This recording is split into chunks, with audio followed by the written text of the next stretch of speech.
नमस्कार. हितगुजमध्ये आपले मनापासून स्वागत आहे.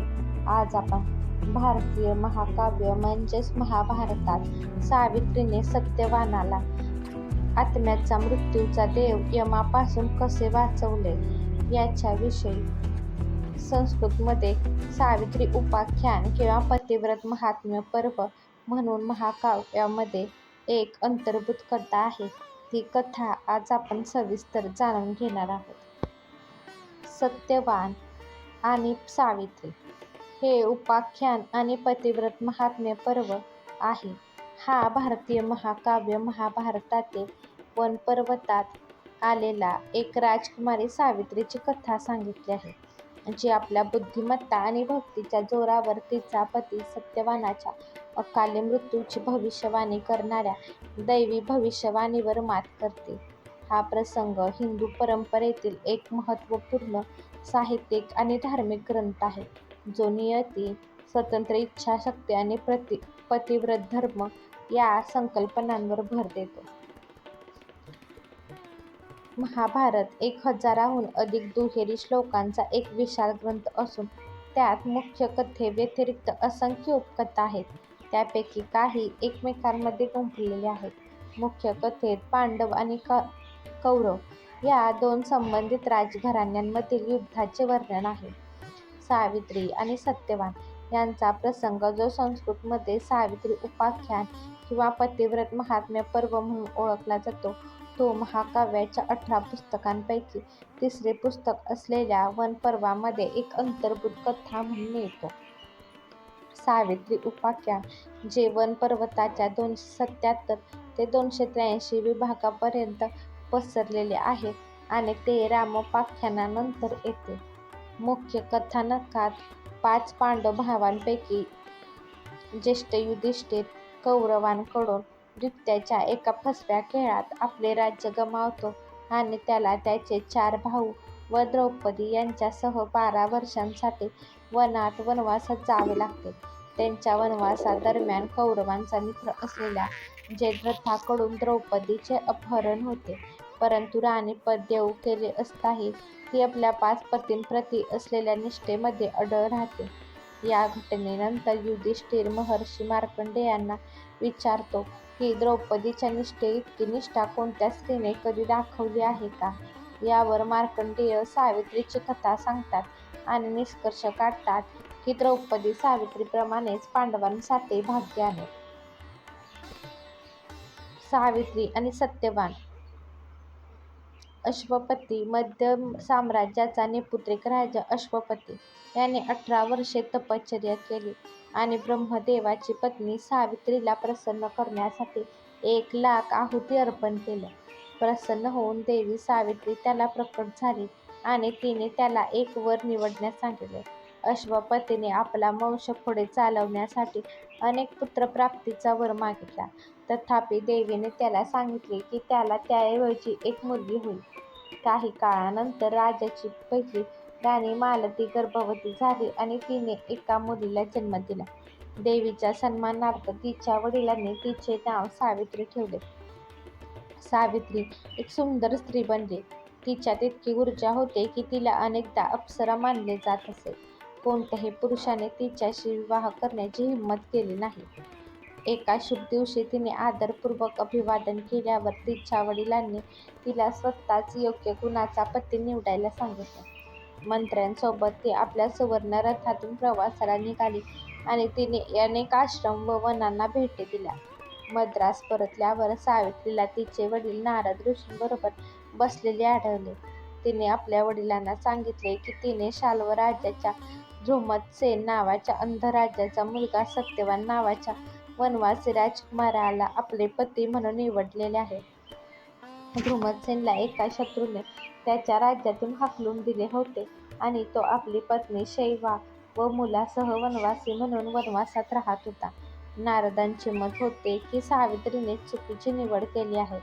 सत्यवान बुद्धिमान, नीतिमान, उदार आणि देखणा असूनही त्या दिवसापासून 1 वर्षाने त्याचा मृत्यू होणार होता. दुसरा पती निवडण्याच्या वडिलांच्या विनवण्यांना उत्तर देताना सावित्रीने आपला निर्णय पक्का सांगितला. नारदाने सावित्रीच्या निर्णयाशी सहमती दर्शवल्यावर अश्वपतीने आपल्या मुलीच्या निवडीला संमती दिली.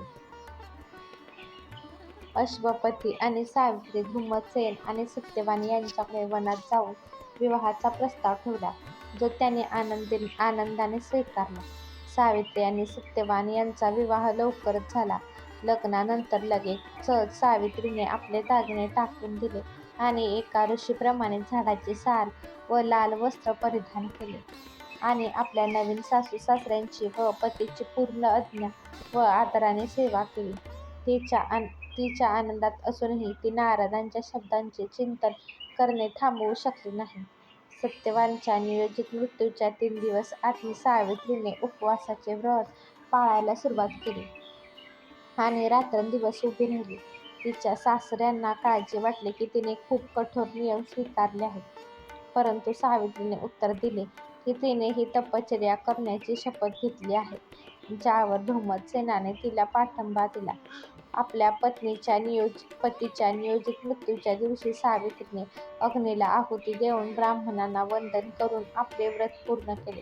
सत्यवान लाकडे तोडायला गेला तेव्हा ती त्याच्यासोबत सामील झाले. श्रमामुळे थकवा आल्याने त्याने आपल्या पत्नीला झोपण्याची इच्छा सांगितली. तिने त्याचे डोके आपल्या मांडीवर ठेवले. मृत्यूचा देव यम सत्यवानाचा आत्मा आपल्या फासाने घेऊन जाण्यासाठी स्वतः आला. व्यथित झालेली सावित्री यम तिच्या पतीचा आत्मा घेऊन जात असताना त्याच्या मागे लागले.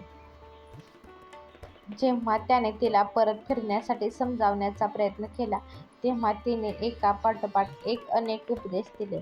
प्रथम तिने धर्मपालनाचे महत्त्व, त्यानंतर सद्गुणी लोकांचे संगत, करुणेची नीतिमत्ता, सद्गुणी लोकांची विश्वासार्हता आणि सद्गुणी लोकांचे आचरण यावर चर्चा केली. प्रत्येक उपदेशाने प्रभावित होऊन यमाने तिच्या शब्दातील आशय, शब्दरचना या दोन्हीची प्रशंसा केली आणि सत्यवानाने जीवन सोडून तिला तिच्या आवडीचे कोणतेही वरदान देण्याची तयारी दर्शवली. तिने सर्वप्रथम आपला अंध सासरा धूमसेन याची दृष्टी आणि शक्ती परत मिळावी अशी विनंती केली असता जी यमाने मान्य केली. पुढे चालत असताना तिने धूमसेनाला त्याचे गमावलेले राज्य परत मिळवण्यासाठी आणखी एक वरदान मिळवून घेतले. तिच्या दूरदृष्टीने प्रसन्न होऊन यमाने तिला तिचे तिसरेही वरदान दिले, ज्यामुळे अश्वपतीला त्याचा वंश पुढे चालवण्यासाठी 100 पुत्र होऊ शकले. हे सर्व वरदान मिळाल्यानंतरही सावित्रीने परत फिरण्यास नकार दिला आणि नीतिमत्ता व धर्मावर चर्चा करत यमासोबत चालत राहिली. यम आणखी एक प्रभावित होऊन तिला 4था वर देतो. तिच्यासाठी आणि सत्यवानासाठी 100 पुत्र. यावर सावित्री चतुराईने युक्तिवाद करते की तिच्या पतीशिवाय या वराची पूर्तता निरर्थक ठरेल, कारण तिला फक्त त्याच्यासोबतच पुत्र होऊ शकतील. तिची बुद्धिमत्ता आणि भक्ती ओळखून स्वतःच्याच वचनात अडकलेला यम नरम पडतो आणि सत्यवानाला जीवन परत देतो आणि त्या दोघांना दीर्घायुष्याचा आशीर्वाद देतो. यम सत्यवानाचा आत्मा परत करतो आणि सावित्रीला आशीर्वाद देतो. यमाच्या आशीर्वादाने सावित्री वनात परत येते आणि सत्यवानाचे मस्तक आपल्या मांडीवर ठेवते. तो शिट्टीवर येतो, गोंधळलेला असतो, पण ती त्याला धीर देते. सत्यवान आणि सावित्री परत येत असताना धूमसेनला दृष्टी परत मिळाल्याने तो आपल्या मुलाला शोधू लागतो. सावित्री यमासोबत झालेल्या तिच्या भेटीबद्दल आणि वरदानाबद्दल सांगते. तिच्या सासऱ्यांची दृष्टी आणि राज्य, तिच्या वडिलांसाठी 100 पुत्र आणि स्वतःसाठी व सत्यवानासाठीही तेवढेच पुत्र. दुसऱ्या दिवशी सकाळी धूमसेनाच्या सिंहासनावर पुनर्स्थापनेची घोषणा करतात, कारण त्यांना बळकावणारा मारला गेला आहे. तो आपल्या कुटुंबासह राज्यात परततो आणि कालांतराने सावित्री 100 पुत्रांना जन्म देते, ज्यामुळे त्यांचा वंश सुरक्षित राहतो. हा व्हिडिओ तुम्हाला आवडला असेल तर व्हिडिओला लाईक करा, शेअर करा आणि चॅनलला सबस्क्राईब करा. भेटूयात पुन्हा अशाच एका छानशा व्हिडिओसोबत.